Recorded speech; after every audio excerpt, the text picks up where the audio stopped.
Officially start recording this. Great. Well,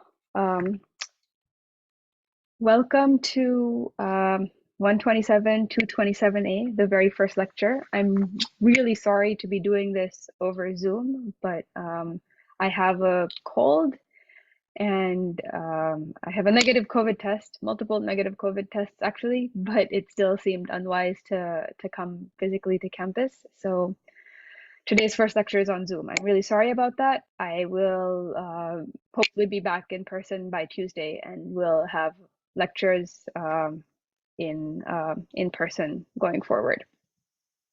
Okay, so in terms of logistics, hopefully you are all able to see and hear me. Can people just tell me in the chat if you can actually hear me and see me? Any problems with the audio visual? Okay, great. For the purposes of this lecture, if you have questions about the technical content in the lecture, please try to put them into the Q&A, and we will try to answer them periodically when I can. And, chat, I'm not sure that we will be able to, I see some virtual nods, great. Chat, I'm not sure I'll be able to get to all of the questions there, but I will do my best. So I can see some familiar names, and I was looking through Cal Central at all of your pictures just a little bit earlier yesterday. And so I see some of you familiar faces from having taken classes with me earlier. I see a bunch of new faces, and I will see all of your faces on Tuesday next week that I'm very excited to actually interact with. So thank you all for coming. Thank you all for showing up on Zoom. I know this isn't what we hoped for the first lecture, but we're going to do our best. So this first lecture is going to be a little bit administrivia, some logistical details, and then we're going to try and jump into content. It might be a little bit slower than some of you are used to, simply because this class is very diverse and has people from multiple different departments. We have a lot of students from concurrent enrollment students from other institutions as well.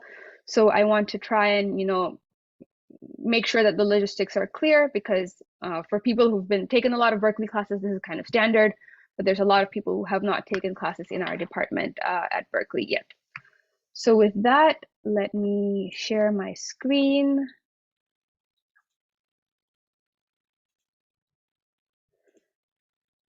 Okay, so can you see this? Can people see this? Yeah, okay, great, wonderful. Okay, so welcome to 127 227A. And as I said, first lecture, we're gonna just spend some time doing some introductions, some administrivia, and then we're gonna get to optimization. So for those of you who have not yet met me, my name is Girija Ranade, and I'm the instructor for the class.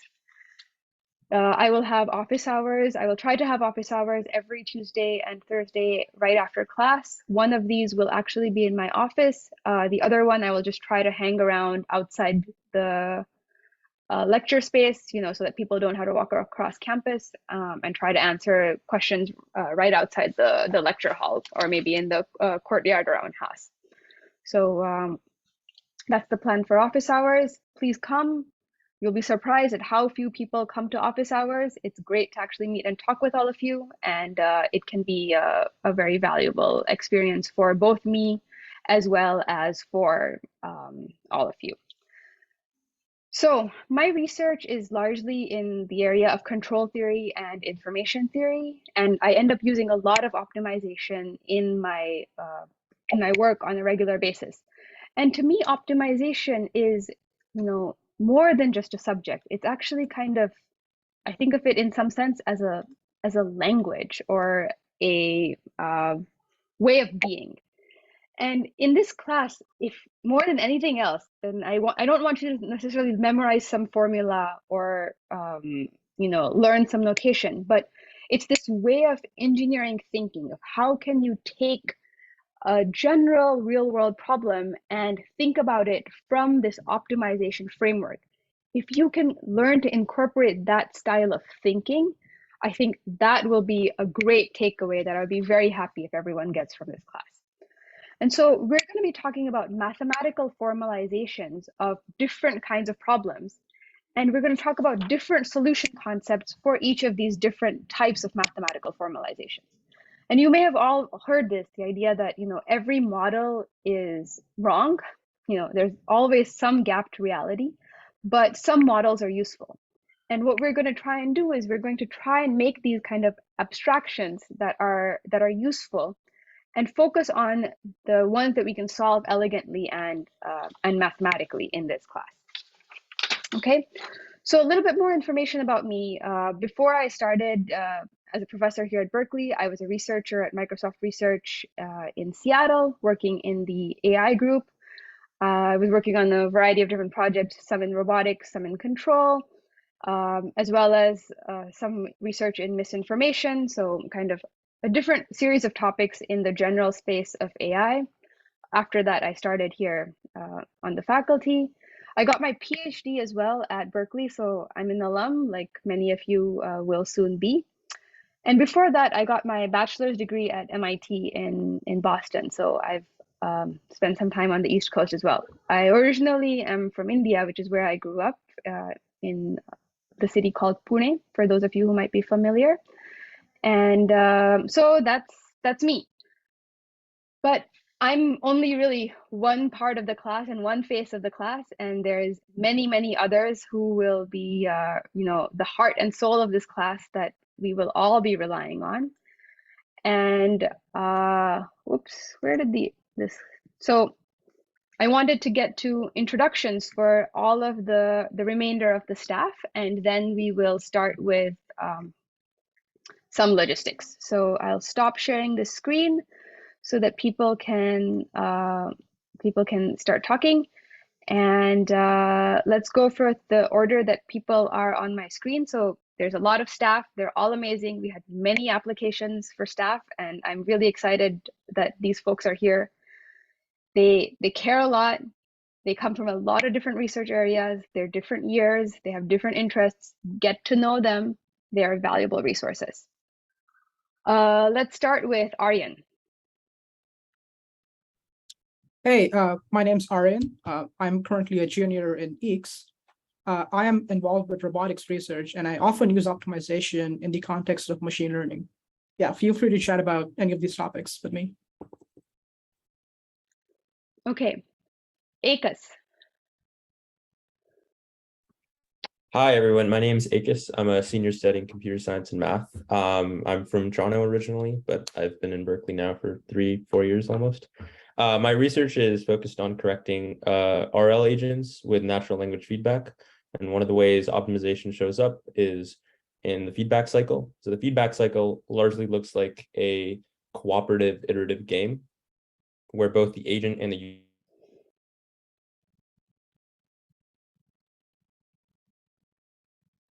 Oops, we might have lost eecs for a minute, right? Okay, we'll try to get back to eecs. Oh, eecs, we lost you. Can you just repeat what you said? Oh, am I now heard? Yeah, we only heard research involving a cooperative game, and then we lost you after that. Oh, okay. I was just saying, yeah, so my research roughly involves looking at iterative games between users and agents and seeing if we can learn to minimize the distance between a user and an agent's reward function iteratively. So yeah, that's how optimization shows up in my research. Okay. Aditya. Hi, everyone. My name is Aditya, and I'm a sophomore from San Jose. When I took this class, I liked duality the most, which is a topic you'll see later, but I also really like linear algebra and math in general, so this is a very fun class for me. And I'm excited to be a tutor for 127 this semester, and hopefully I'll see some of you at office hours. Awesome. Alia. Hi everyone, my name is Aaliyah and I'm a third year eecs PhD student, and my research is focused on natural language processing and model interpretation. And as someone working in machine learning / deep learning, optimization also shows up on a day-to-day basis because people have been trying to optimize the gradient methods and also trying to design useful loss functions to push the model to really learn to the optimal solution that we wanted. And I'm excited to see you guys virtually in this class.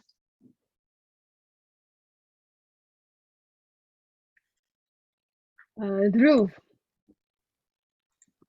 Hi, can you hear me? The internet's really bad. Yes, we can hear you. Great, thank you. So, hi, I'm Drew, fifth year's master's student. My research is in deep learning theory and high dimensional statistics. And for me, optimization, like others have said, is a very day-to-day thing. A lot of learning theory is just about characterizing solutions to optimization problems that you or somebody else has cooked up and have the intuition for why it's a good solution. And so using the techniques that you'll see in this class or maybe in separate classes, you can get a lot of really insightful things and a lot of understanding about different topics in learning theory.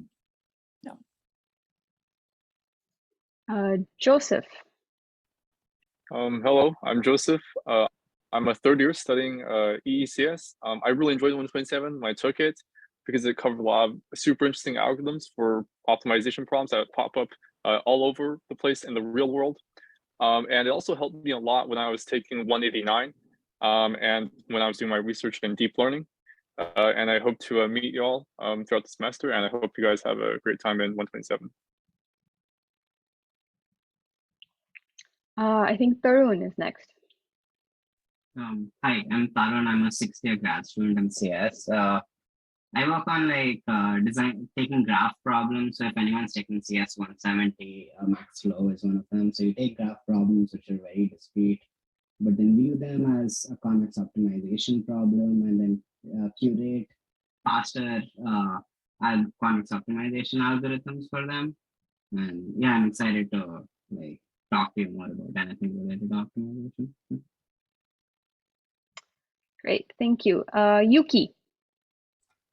Hey, I'm Yuki. I'm a 4th year CS student, and I'm a tutor for this class. And I like optimization a lot, mostly because of the linear algebra and some of the applications that can be done in the real world. And it pops up a lot in my job for throughout the summer, performing optimal clock searches, optimizations to get the best output on a particular digital design in mind. So.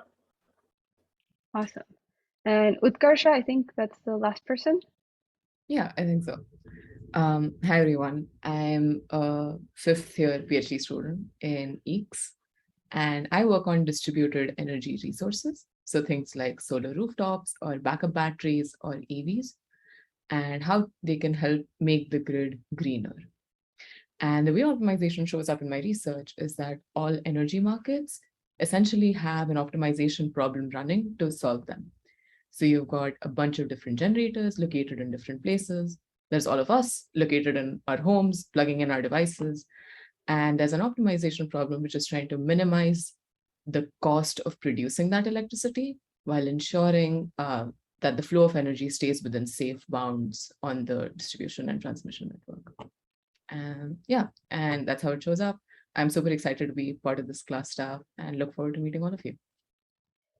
Great. Thank you, everyone. I didn't miss anyone, right? I think I got everyone.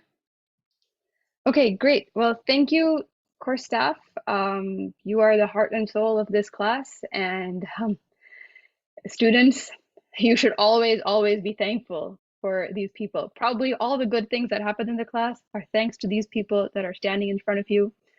They're the people telling me to not do something crazy and protecting all of you guys. So, you know, be nice to them, be appreciative, and reach out to them because they're all excited to talk to you about optimization and in general, the concepts of this course. They're here because they care about you having a good experience. So support them in delivering that for you. Thank you, staff. I appreciate your time. You're welcome to turn your videos off and leave the meeting. And that way we will move to the remainder of lecture.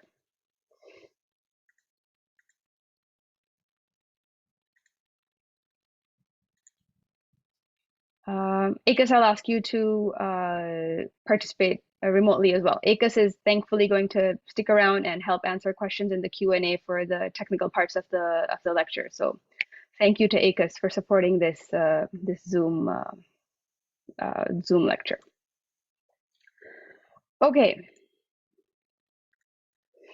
great.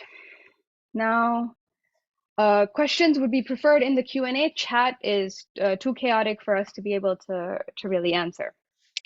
Thank you. Great. Now going back to my screen share.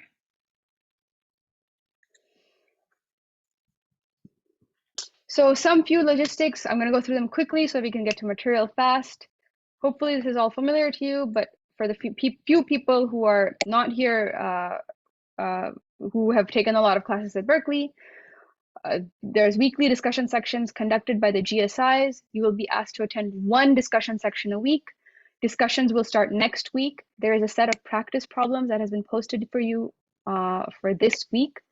Discussions will start on Wednesday of next week. They will start on the Wednesday cycle. So that means Wednesday, Thursday, and Friday will all have the same content. The earliest day you can get the content is Wednesday. The last day you can get it is Friday. Discussion sections with low attendance may be canceled. We will likely cancel the Thursday 8 a.m. section. You are welcome to attend any section that you want, not just the one that you signed up for in Cal Central when you signed up for the class. Shop around to find a discussion and a GSI teaching style that works for you. There's a lot of different people with a lot of different talents. See what works for you. This is the schedule of discussions and office hours. As you can see, there's a lot of contact hours here. Most of these are optional except for lecture. Discussion attendance will not be taken, but we really highly encourage you to be there. All the green things are office hours. All the yellow things are discussion sections. Red is lecture. So I hope you can see this. No one can see the screen? Okay. What can you see? Oops. Okay, let's stop this. Thank you for letting me. No, okay, escape. Let's try this again. Screen share.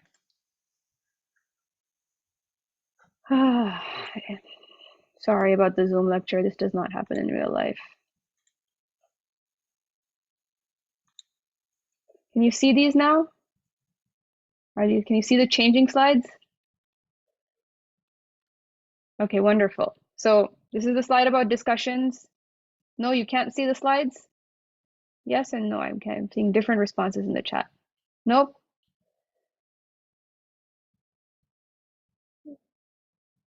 You're seeing the PowerPoint, but not the full screen. Okay. We can't see presentation mode. Okay, so slideshow, stop share, slideshow play from start. Now I go to screen share, share. Now can you see changing slides? Wonderful, wonderful. Okay, sorry about that. Okay, so this is the slide about discussions. There's nothing great about it. You can read it later. This is the slide about the schedule. It's very pretty, but there's also nothing that interesting about it. You can also read it later. These are the amazing staff. There's a lot of great people here, but you already heard from them. So you can see their pictures on the website. Next slide. So there's lots of ways to get help in the class. Please come to class. I strongly encourage you to attend lecture. I don't like recording lectures because it encourages people to skip class, but given the times that we're living in, I understand that because of sickness and illness, people might need recorded lectures, and so we will be recording lectures. But please, please, please come to live lecture. Come be there in the physical class if you're not sick. And it's a better learning experience. It's a better teaching experience. You will make friends. Stuff will seem more interesting. Please come. Come to discussion, again, live, come to live discussion, be there in person, talk to your friends in person, talk to the TAs in person, come to office hours and homework party in person. We have now moved to a different discussion platform. We will be using ED, which will be monitored by the instructors and the GSIs. Please post your technical questions to this platform. We do not currently have any other supported technical platforms. If you have logistics questions, you may email the class website, which is eecs127@berkeley.edu. This is for personal questions, conflicts, emergencies, administrative questions, anything that might be of interest to multiple students. Feel free to post to Ed, not Piazza, but Ed, and we will try to answer it so that multiple people can get the benefit of this. But if you have personal situations, please feel free to email the email address. Please, each other is a great resource for help. It's a very diverse class. When I was looking through kind of the Cal Central yesterday, I made a list actually. We have people from electrical engineering, computer science, mechanical engineering, civil engineering, math, statistics, material science, vision science, industrial engineering, computational biology, bioengineering, the information school, the business school, applied math, and I might have even forgotten some. So it's one of the most diverse classes that I teach, and it'll be really fun for you to also get to know different people from different backgrounds. So I strongly recommend doing this. Because of the fact that we have people from so many different backgrounds, the first few classes might be a little bit review-like, especially for those of you who have taken all of the prerequisites. In particular, those of you who have taken 16A and 16B. You might find the first couple of lectures a little bit slow, but because we have people from different departments, we'll be going over some extra things. So for those of you who are graduate students and who do not know what these course numbers mean, 16A and 16B, you will fulfill this prerequisite if you have taken an undergraduate linear algebra course, which is Math 54 here at Berkeley. So we expect you to know the basic stuff from a linear algebra course. And then the next class that we will be relying on is CS70. This is a basic introductory probability class. So, we expect you to know things like PDFs, expectations, different moments, Gaussian distributions, Bernoulli distributions, these kinds of things. We will be using this, as well as basic proofs using induction, things like that. Math 53 is a multivariable calculus course. And so we will be using vector calculus a lot in this class, especially when we start getting to convexity, gradient descent, these kinds of algorithms. So I expect you all to have some familiarity with multivariable calculus. You don't need to be an expert, but you need to know some of this stuff. We are here to help you, but we will not know that you need help if you do not tell us. So you need to take the initiative to fill in any gaps in your background that you might have. So if, for example, you took your probability course 5 years ago, or 8 years ago, or 10 years ago, or you've forgotten, come ask us and we will tell you what resources you can read up to catch up and be up to speed. We don't have the time in office hours or in discussion to reteach all of probability or all of linear algebra or all of calculus. However, we can tell you what you need to read, but you need to come to us, tell us that you need help, and we will do our best to support you in this endeavor, okay? Great. Next slide. Concurrent enrollment, Globe students. I know that there's a lot of people on the wait list and who are concurrent enrollment students or just on the wait list in general. We expect every single person will be able to get off the wait list and get into the class. We're not allowed to do waitlist clearing, I think, until a week or 2 weeks into the semester. But please follow along, follow the lectures, submit all the assignments. You can submit the assignments and access the materials even if you're not officially enrolled. So please go ahead and do this because we will not be making accommodations for people who add the course late. So follow the material, tell your friends to do this, and we expect that you will be able to get into the class. If you are not in the class in a week or two, please contact me and I'll do my best. Resources wise, there is the textbook and by Calafiore and Elgawi, as well as the textbook by Boyd and Vandenberg. These are posted to the website. Please take a look. There's also the live book. It has a lot of similarity with Elgawi's textbook. It's not a one-to-one correspondence, but a lot of the material is available. Yeah, this I've already said. We have the textbooks, we have the live books, there will be discussion, there will be homework. We expect you to all do this. Homework policies, you need to turn in homework. The first homework will be released tomorrow. Homework will be due on a Friday cycle. Every Friday at 11 p.m. your homework is due. You will have to submit it to Gradescope. There will be a homework party. For those of you who are not familiar with this, this is a chance for the entire class to come together and work on your homework like a party. And here you should all, come. There will be TAs there. There will be tutors there. They can help you out. You can work on your homework together. Attend office hours. Get help. Please work in groups. We will try to actually release a group formation scheme for all of you so that you can make your own study groups for those of you who do not already have study groups. We really encourage you to collaborate. Everyone must write up their own homework, but you are welcome to collaborate with as many people as you want. You must include the names of your collaborators in your homework. Cheating will absolutely not be tolerated. We will drop the lowest 2 homework scores from all of the homeworks that you turn in. Homework submission, you need to be familiar with Gradescope. For those of you who've never used Gradescope before, please visit this link, gradescope.com. You want to, once you make an account, you need to add a course. And your course entry code is BBB247. This is also posted to Ed. So please go ahead and do this. You need to do this to submit homeworks and be involved.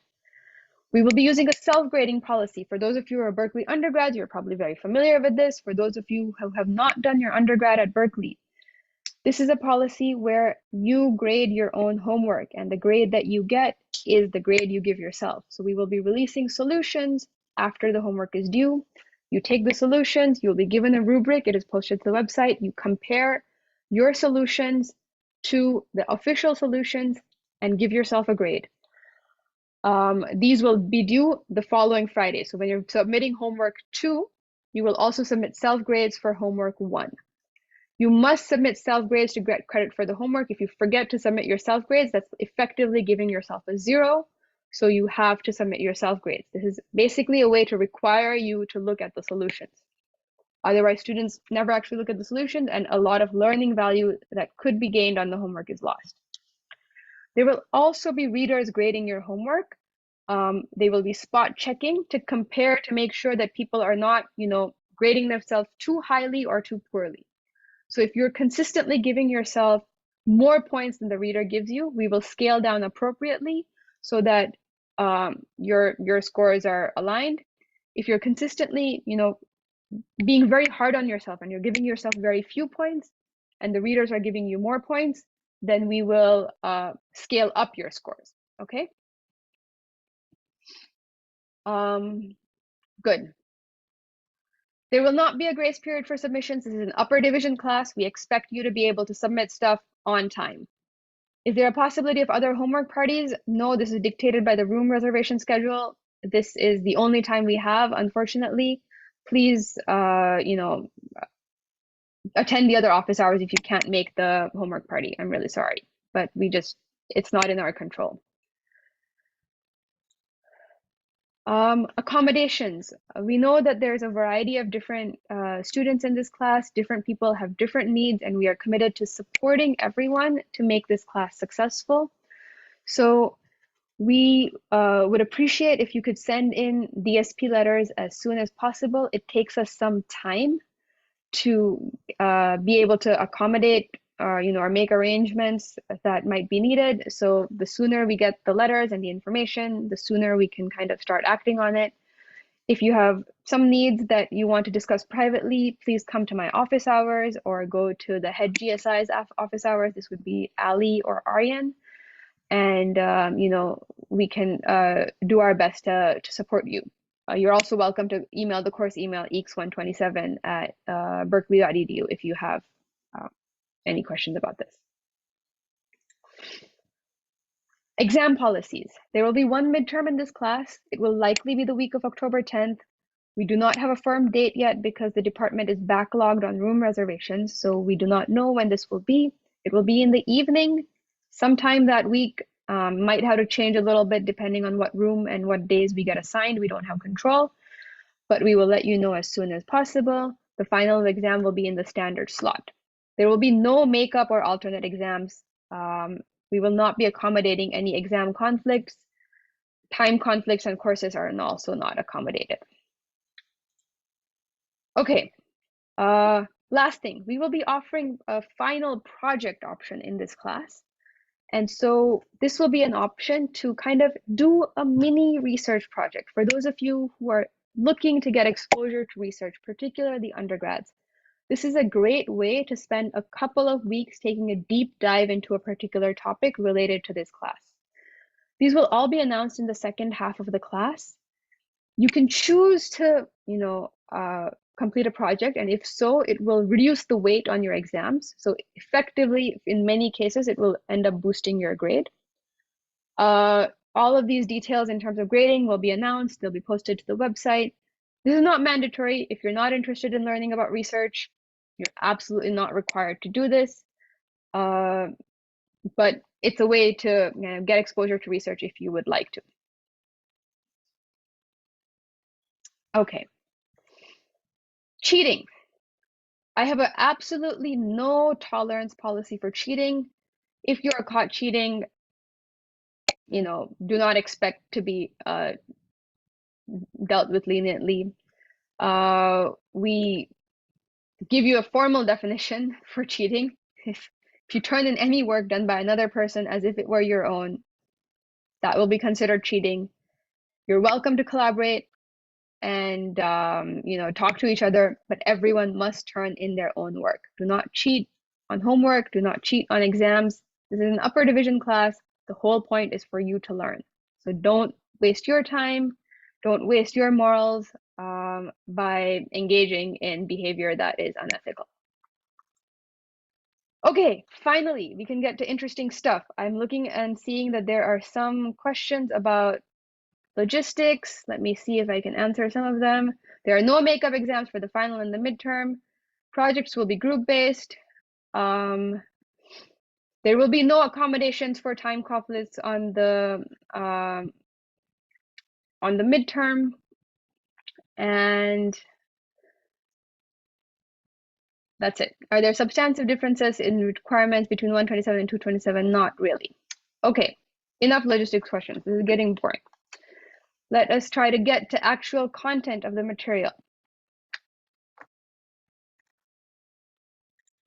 So, what are we going to talk about in this class? We're going to start with a review. The first 3 or 4 lectures are going to be a little bit of review, but then we're going to start to get into, more interesting concepts such as ridge regression. So these are variations on least squares algorithms that you can use in the case where your conditioning is bad, or you have bad data, or you have some side information that you want to incorporate. Then we're going to start, once we do that, we'll talk about also some connections to probability here. Once we do that, we will be able to get into the part of the class that will use calculus more heavily. We'll talk about convexity, different kinds of descent methods, gradient methods, Newton's method. And then we'll talk about duality, which is really one of the fundamental concepts in optimization and what makes it very, very cool. It's what allows many of the modern optimization algorithms and machine algorithms to really be able to work. So then there'll be this kind of 13, 14, 15 will all be about different kinds of duality notions. Oops, what happened there? That was not expected.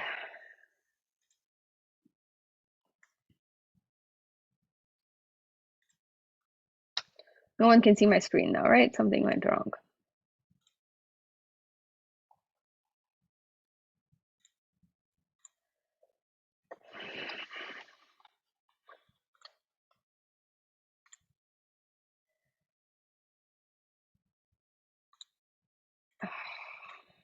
Sorry, I promise I will be in person and not do this again.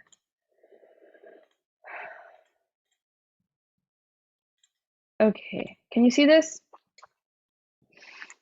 Yes, no, no one can see this? Okay, great.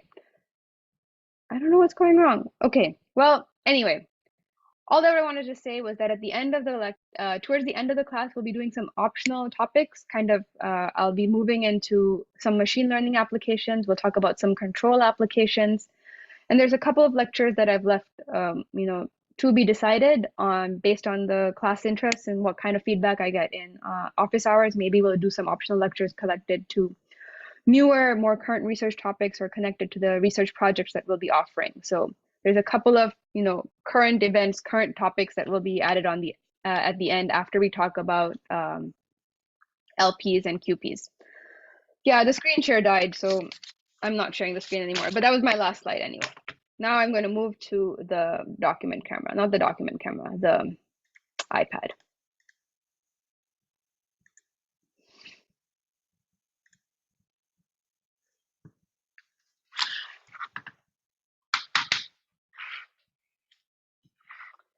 Okay, can everyone see this? Can people see my screen? My iPad, I mean.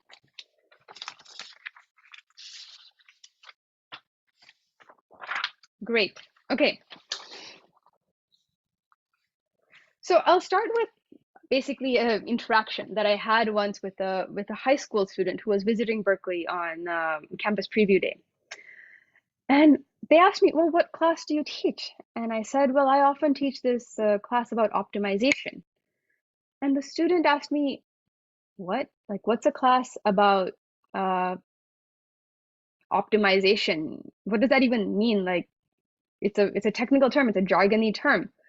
And I realized that, yeah, for a high school student and possibly, many people who are even starting their degrees here at Berkeley, they've never heard optimization as a technical term.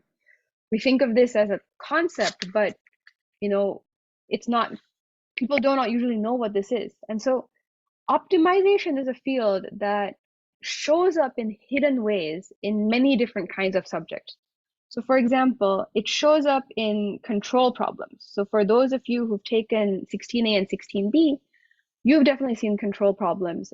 So this is, for example, the control of aircraft, the control of UAVs, the control of self-driving cars, the control of chemical plants. Optimization theory shows up everywhere. Similarly, robotics. Optimization shows up in all kinds of resource allocation problems. So, for example, if you have, let's say you're Amazon and you have a bunch of clusters that you're, sharing compute on, and you have different processes coming in, and you want to schedule all of these different processes so that you don't have idle machines, but at the same time, you don't want to have some processes to have a lot of wait time. Huge area of research. This is one example of a resource allocation problem, and we'll talk about more. Shows up in wireless communications. We'll talk about the water filling problem, but for example, if you have multiple communication channels that you're communicating over and you want to allocate your power across these different channels, optimization will show up. Signal processing, machine learning, kind of basic mathematics from optimization theory underlines all of this. And in this class, we're going to focus on the mathematics that enables all of these applications and allows us to build these things. So we're not going to go into deep dives on any of the applications like we do in many cases, for example, in 16AB. This will be a much more abstract and mathematically focused class. But we're hoping that these tools can, you can see through the few examples how these can be applied in different cases. Okay. So today I want to try and talk about two different optimization problems. And we're going to try to talk about the least squares optimization problem, as well as try to get a little bit of the calculus exposure that we will be using in class. So the earliest optimization problems were, formulated a while ago, and one that you might have all heard of was formulated by Gauss. And he used the least squares technique to actually predict the orbit of the planet series. So for those of you who've taken 16A, 16B, you've already seen this. But basically what he had was a bunch of observations about the location of the planet. And then the planet kind of disappeared behind the sun. And we wanted to predict where it would emerge. And basically what Gauss did was he used the technique of fitting an ellipse to a bunch of data to be able to recover where the planet would appear. And his prediction was the most accurate. So least squares as a technique goes back a long way. In modern day, a lot of the research and work that is done in optimization actually comes out of industrial engineering or operations research departments. So for example, what's an optimization model that we might want to think about? And that might be very relevant. Say you're running an oil refinery, okay? And you are producing, crude oil. And you can turn this crude oil into either jet fuel, or you can turn it into gasoline. And let's say you know that you get 10 cents per barrel for the jet fuel and 20 cents per barrel for the gasoline. Okay? How am I going to decide how much gasoline to produce and how much jet fuel to produce? Let's say every time I have, 1 barrel of crude oil, I can convert it into jet fuel or gasoline. If I didn't have any kind of constraints on anything, would I choose to produce more jet fuel or would I choose to produce more gasoline? Anyone? I would try to make all of this gasoline, right? It's clearly more profitable. If my goal is to maximize my profit. But maybe there are other constraints, right? So maybe what I want to think about is I have an optimization problem of the following form. So let's say I want to produce X1 barrels of jet fuel and X2 barrels of gasoline. And this might be because, I have some kind of contract. So I have a contract that says that you must produce, let's say, at least 1,000 barrels of jet fuel. And you must produce maybe at least 500 barrels of gasoline, right? That might be part of my contract. Or I might have other constraints. I might have a production cost related to the jet fuel and the gasoline. Or I might have a transportation cost. So I might have a cost such as, or a constraint.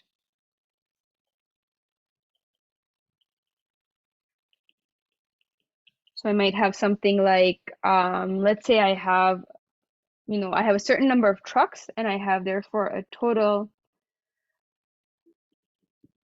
180,000, let's say, barrel miles. BARREL, barrel miles that I can transport.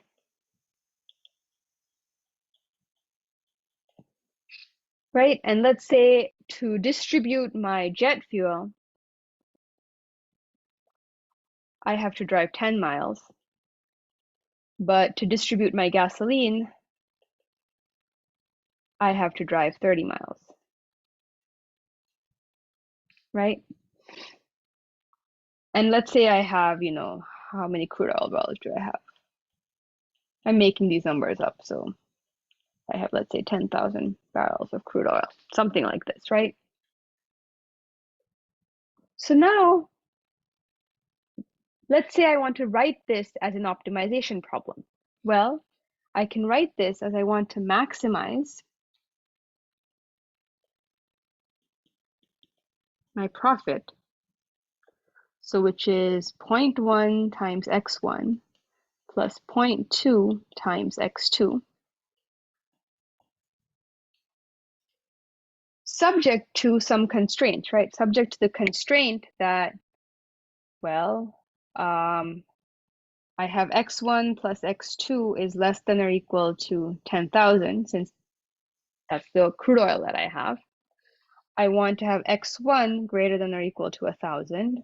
I want to have x2 greater than or equal to 500. And I have my transportation limits. So I have 10x1, right? 10 miles per barrel plus 30 miles per barrel of gasoline. This can be at most 180,000. So this is now an optimization problem that corresponds to the operational problem that I have. And it's through this kind of industrial problems that the field of optimization really took birth. Probably none of you have particular experience in oil refinery building. I definitely don't. Maybe we have some chemical engineers in the room who actually do have some experience with this, but I don't have much of it. But this is one example of kind of a general optimization problem. So in general, the problems that we're going to look at will be of this form. Is I'm going to have some function that I'm going to want to minimize or maximize. Minimize, and I will call this f naught of x. And I'll draw a vector x here. And this thing that I'm trying to minimize or maximize, this is called the objective function. Okay? And this will be subject to some constraints. And these constraints, I might say, as fi of x are less than or equal to bi, for I equal to 1, 2, all the way up to m. So here, if you notice, I have some, greater than or equal to's, less than or equal to's, different kinds of things. I can always use negative signs and make every constraint into this form kind of a less than or equal to type of constraint. So that's what I've done here. These things are called constraints. And this is the general form that we will be talking about. In this case, this vector x I call the optimization variable. And this is a vector. Here I would think of x as belonging to some vector in Rn. And when I refer to some x star in the context of an optimization problem, this is typically the notation we will use to refer to the optimal value of the optimization variable. Okay, so this is basically the minimal value of or it is that x, that the x that attains minimal value of f naught of x among all those x's in the feasible set. This is another word that you need to know, feasible set. And when I say feasible set, I just mean the set of all x's that satisfy the constraints.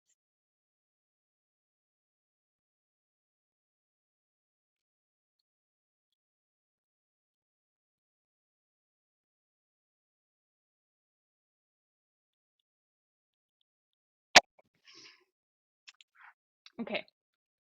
Is this clear? Let me look at the Q&A.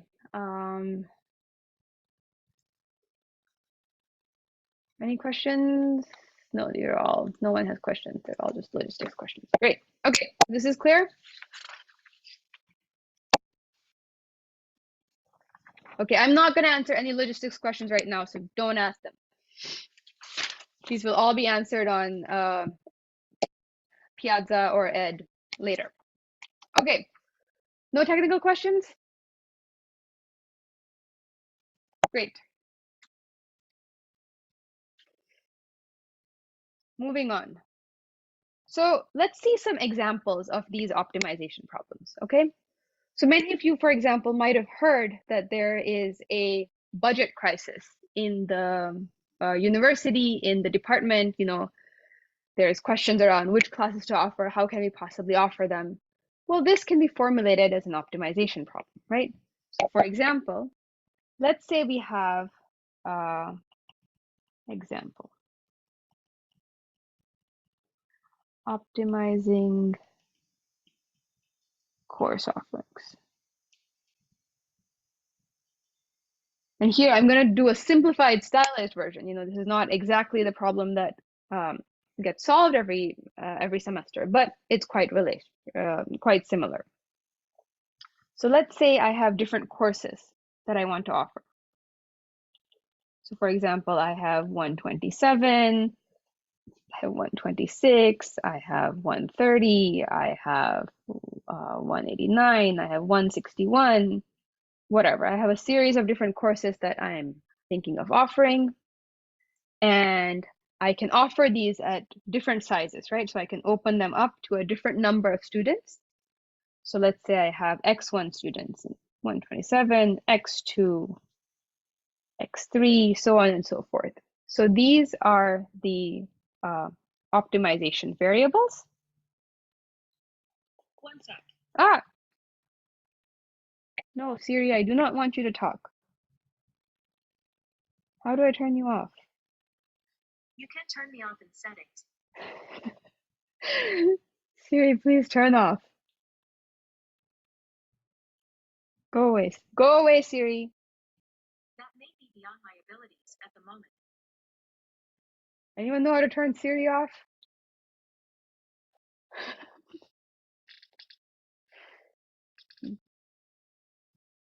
Okay, let's hope Siri disappears. I'm not sure I understand. Siri, stop. Okay, I'm sorry, I don't know. Just tap on the Siri. Okay.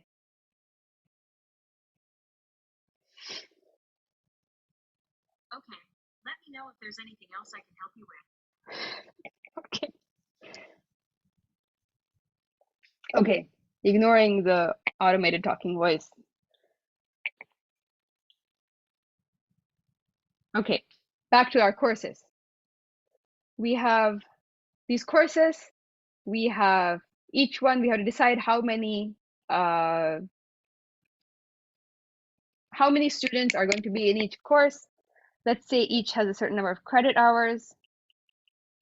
So you have C1 credits for the first course, C2 credits, C3 credits, so on and so forth. And then there's also cost, right? There's resources that are required per student. So let's say you have R1, R2, R3, so on and so forth, resources, right? So an optimization problem that we might want to formulate in this case is, well, I want to maximize the number of student credit hours that I can offer. So I want to maximize here in this case what I would consider C transpose X, right? If I call this vector C, I know the credits, so this is a constant. This vector is a constant. Optimization variables. Here's some information. And I want to say I have C1 times X1 plus C2 times X2 plus C3 times X3. So that is basically the dot product between C and X. I want to maximize the student credit hours subject to the constraint that I don't run out of resources. So the resources required for X1 students in 127, for example, is R1 times X1 plus R2 times X2 plus R3 times X3. So my constraint here is subject to R transpose X is less than or equal to whatever my budget is. Okay, so is this optimization problem formulation clear? Like basically what the kind of thinking, you know, you have some constraints from resources, you have something that you're trying to maximize. Another example we could think of as, let's say you're thinking about this in the context of different social constraints or organizations. So for example, one of my friends, Christina, who's a professor at Cornell, works on resource allocation for food banks. So for example, a simplified version of the problem that that she might be working on is the following.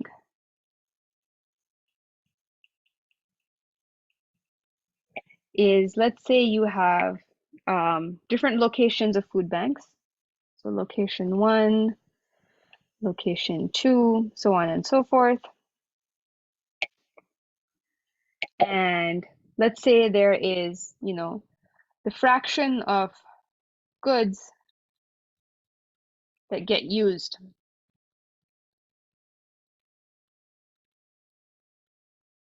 from that particular location. And let's say you have a distance to the location.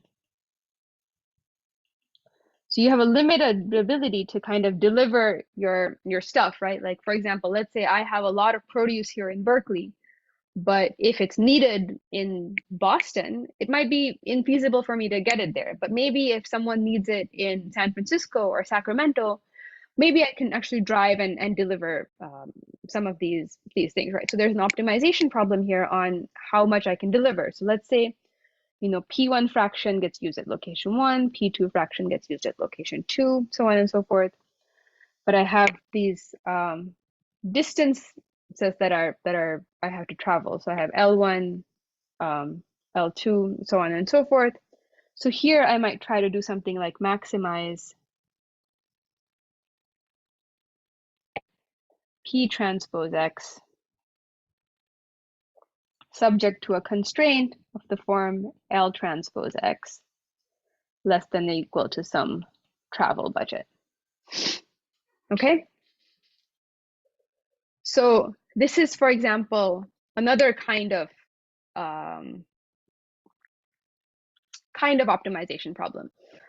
I was thinking that we could go through even one more example, but I'll do that if we have time. I think I want to kind of move to actually talking about the first optimization problem that we're going to be dealing with in this class, and one that you have probably all seen, which is least squares.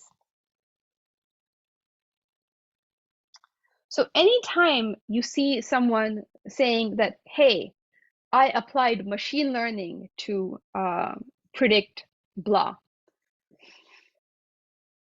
very, very likely under the hood, they are solving an optimization problem, and that optimization problem is very likely least squares. It's kind of the most fundamental, most commonly used, most powerful optimization tool that there might be. And variations of least squares are even more powerful, and we will talk about a bunch of them in this class.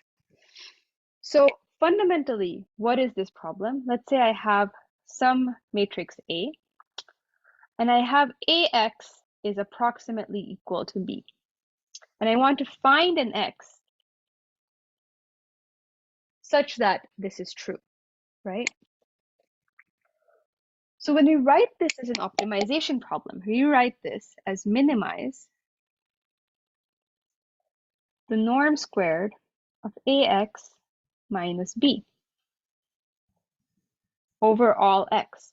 So here in this particular problem, this is called an unconstrained problem. I have no constraints that I have placed yet on my X. X can be any vector in all of Rn. And all I want to do is I want to minimize this particular value. In this context here, and in many machine learning contexts, when you might encounter this, this is called an error function. So you're trying to minimize an error. You're trying to predict labels of cats and dogs, or you're trying to predict kind of the meaning of a word if you're doing some kind of natural language processing. So what you're doing here is you're trying to minimize this kind of cost. And here your cost is, well, B is what your observations are, and you want AX to be as close to B as possible. So a concrete example of this is, for example, linear regression.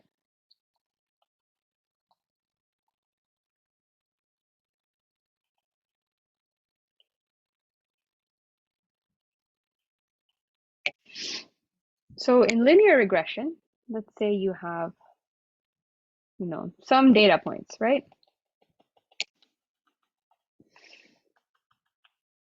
And this more generally can be thought of in the context of curve fitting as well. So I have some x's and some y's, and I want to find an equation y is equal to mx plus c.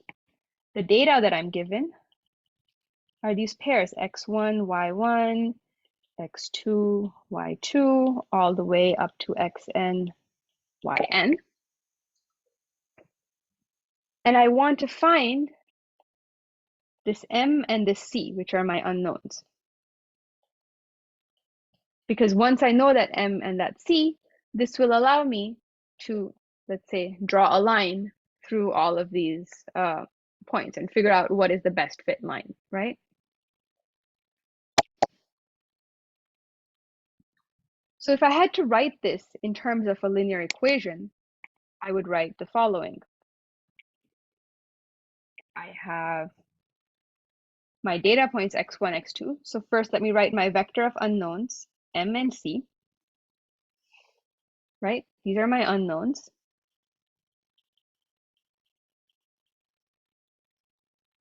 And just to make sure that people are following, what would I fill in the entries of the matrix here? Can you put into the chat?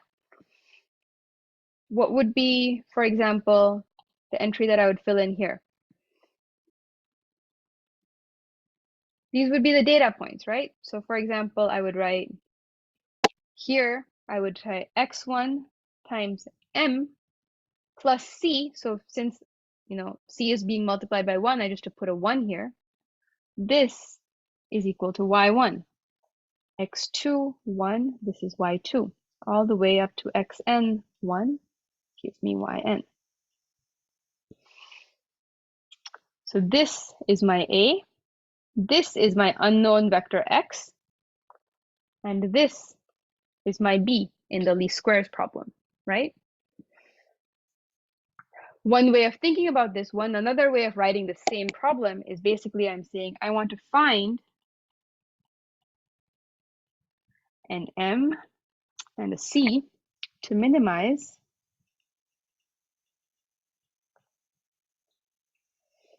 the sum of costs. So I have I going from 1 to n, and I want to make the distance from yi to mxi plus c whole squared. And I want to minimize this over m and over c. So this is a way of writing what we wrote here in terms of vectors, in terms of the two scalars that are relevant in this problem.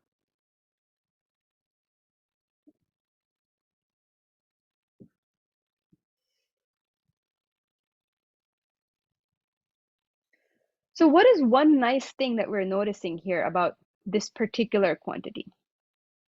Let me choose a different color. I'm very happy about this. And one of the reasons that I'm happy about this is that this is a quadratic function.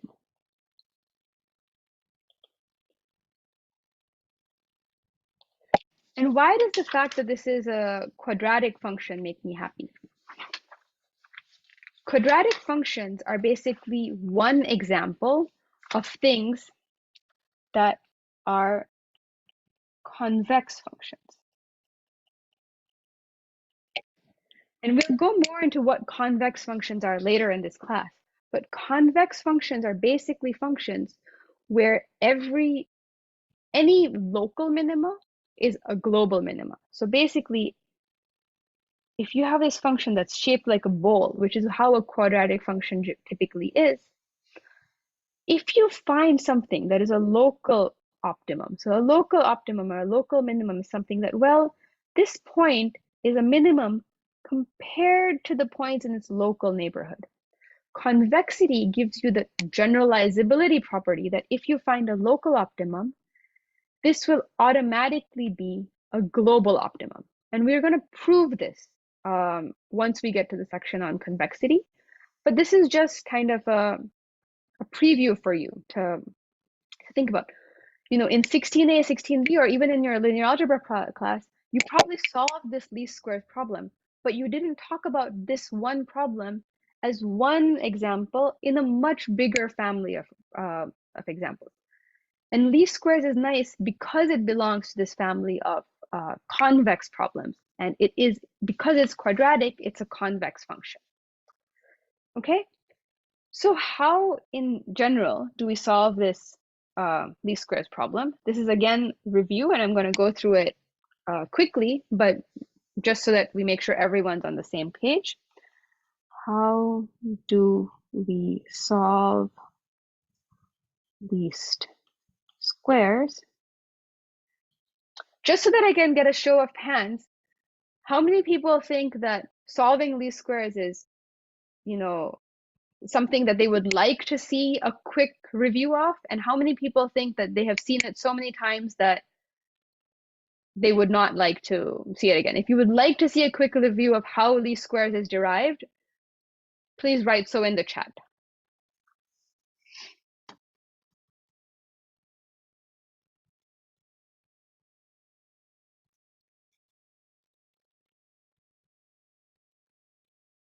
Okay, overwhelming number of people want a quick review. Okay. Okay, I'll do a quick review, and then we will move on to the next stuff in the next lecture. Yeah, it seems that there's a lot of people here from various different backgrounds, so I want to make sure that we include everyone. So for those of you who have seen least squares already many times, hang in there. We're going to get to new stuff very soon, but I want to make sure, because of the diversity of this class, and we have a lot of people from different institutions and departments, that we take everyone together. Okay, so we want to solve this least squares problem. So we want to find the minimum x for this particular setup. And another way to think about this is we want to find ax. Remember, ax is all the vectors that are in the column space of A, right? Find ax in the column space of A that is closest to the vector B, right? That's what we want to find. So if we think about this, we think about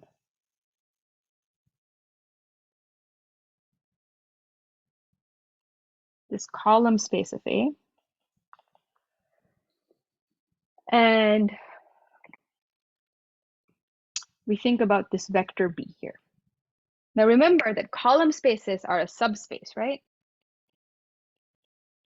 And what do we know about subspaces? Well, every vector space must contain a zero vector. Subspaces are vector spaces. So that means the zero vector must belong to the column space of A. Therefore, we can draw the vector B as though it originates in the column space of A and is kind of pointing out, right? We have no guarantee that B itself belongs to the column space of A.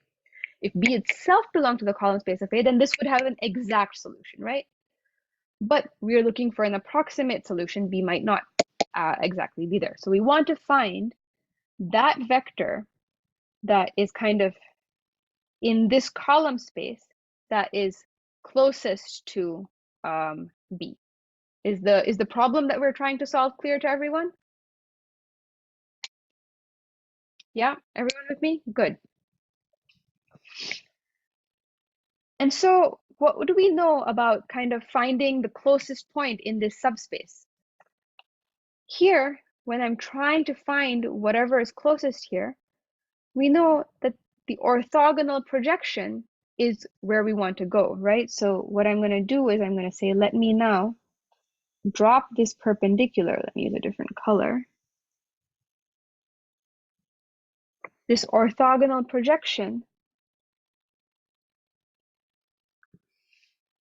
So if I call this, let's label these points. So this is the origin O. Let's say this is some B related to vector B. And let's say the projection here falls at some point P, right? So this vector, this line BP, is now orthogonal to the entire column space of A.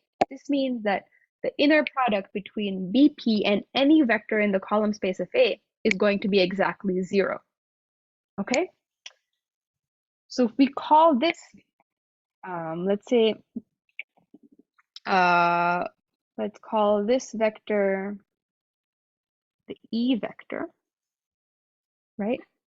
E is going to be orthogonal to everything. Why in particular is P the point that minimizes the error? Why is this B hat the best approximation? Well, let's consider this, right?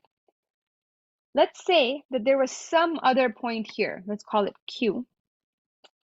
And, let's say that, in fact, this vector here was shorter than the vector E, okay?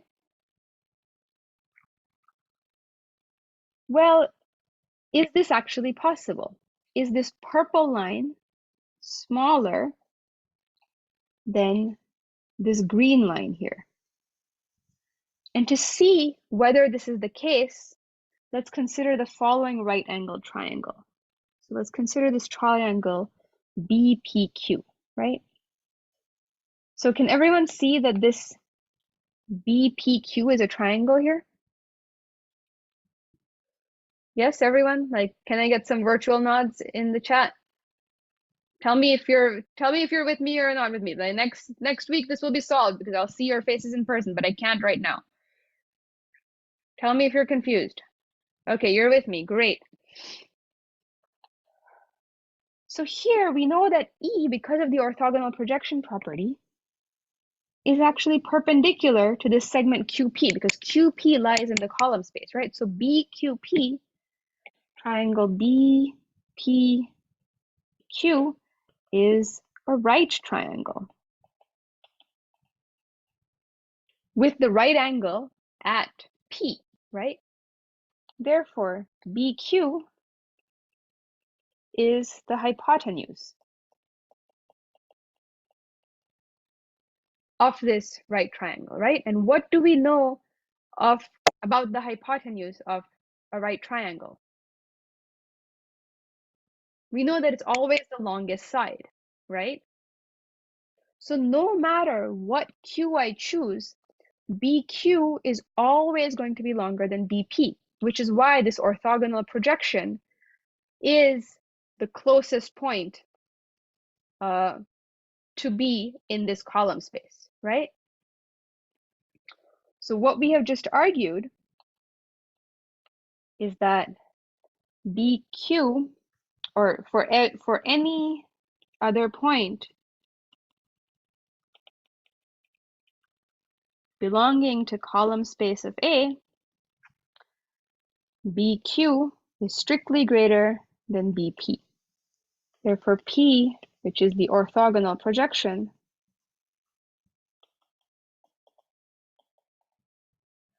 is the closest point in column space of A to the point B. Okay? Great. So now we know that this is basically where we want to be, right? So that means that, let's choose a different color. This vector, right, is our best approximation vector.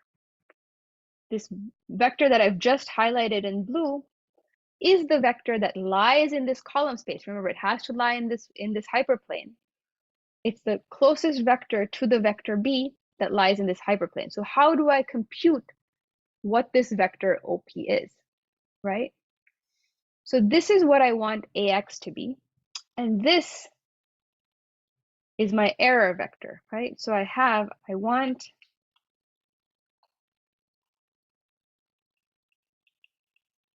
to have AX minus B, which is my error vector. This error vector, I want it to be such that it is orthogonal to every single vector in this column space, right? That's how I find this orthogonal projection. So AX minus B, which is E, must be orthogonal to all of the columns of the matrix A, right? So what does that mean? That means that if I take E and I take the dot product with any column of A, okay, then I had better get 0, right? So that means the dot product of every column of A and E is 0. But another way in which I can write this is just to take the transpose of A transpose times AX minus B is equal to 0, right?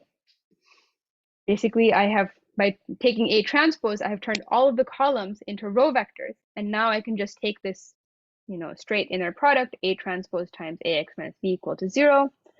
I expand this out, and I get A transpose A times X minus A transpose B is equal to 0. And this allows me to write X is equal to, let me write one more step, A transpose A is equal to A transpose B. And now assuming that A transpose A is invertible, which you always have to check the conditions for, but let's assume that it is invertible. This will give me that X is equal to A transpose A inverse A transpose B. Okay? So this is the vector X that solves min over X AX minus B squared. And we will sometimes write this as, argmin over X, which is also X star of this problem is equal to A transpose A inverse A transpose B. Okay?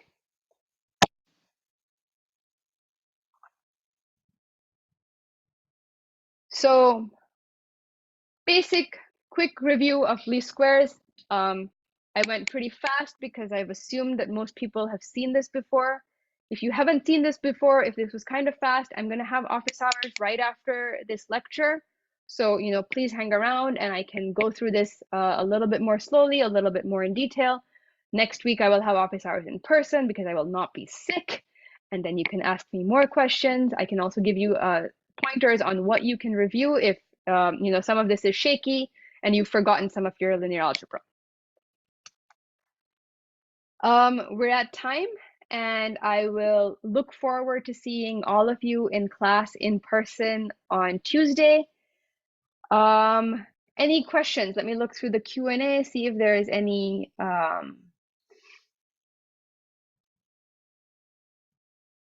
What would be the equivalent of least squares for a non-invertible A transpose A?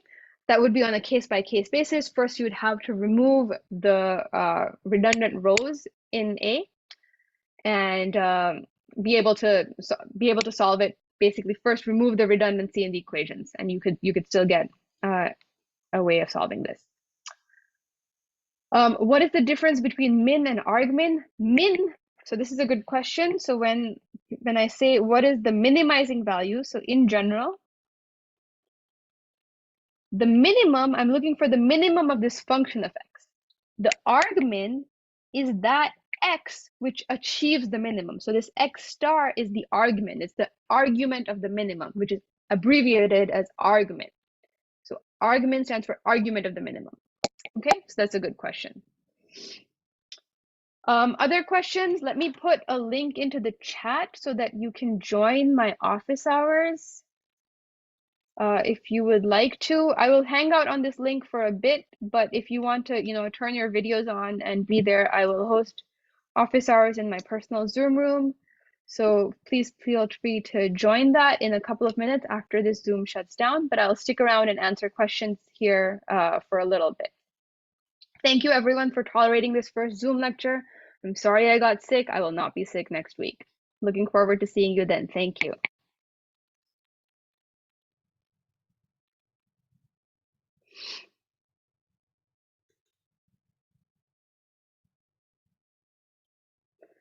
I have a question. Why is the dot product of every column of A and E? Why is this 0 again? This is a great question. So remember, we're trying to find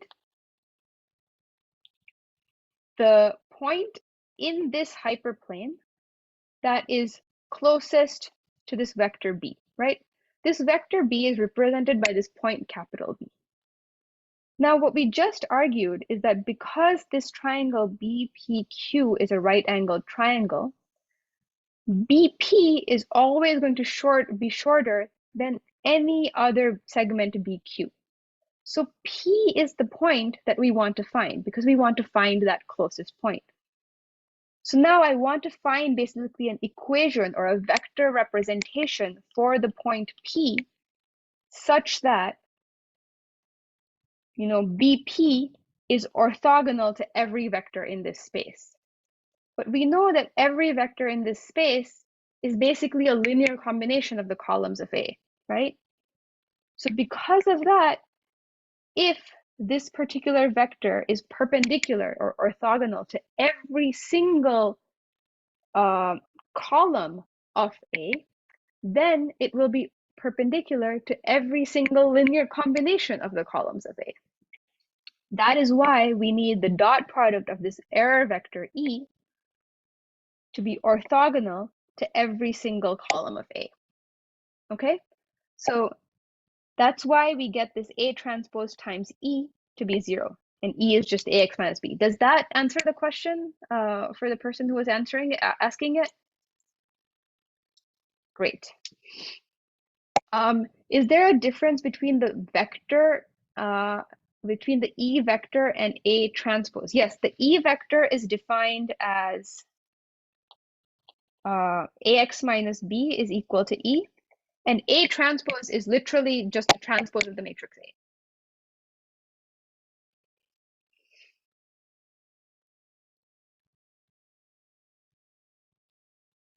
Other questions?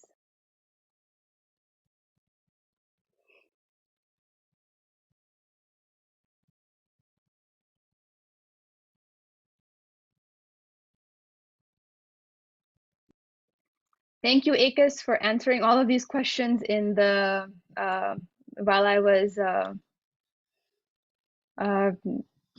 giving a lecture. Really, really appreciate it. I'm sure the students appreciate it too. So thank you.